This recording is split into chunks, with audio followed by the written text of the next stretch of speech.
गीली गलियों में चलता हूं तो कदमों की छाप मेरी अपनी सांसों की गूंज भी अजनबी लगती है।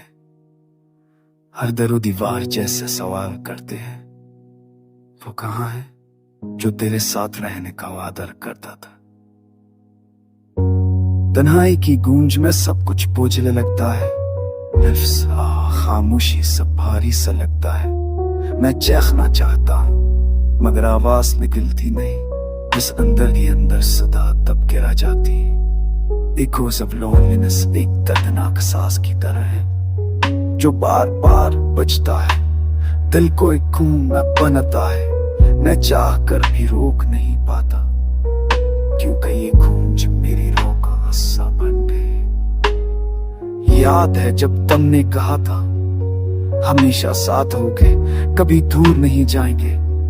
वो अल्फाज अब तानों की तरह दिल को जख्मी करते, जैसे किसी ने बर्बाद नमक जगत दिया हो पुराने जख्म में। मैं भागना चाहता हूँ अपने आप से, मगर कहाँ जाऊं?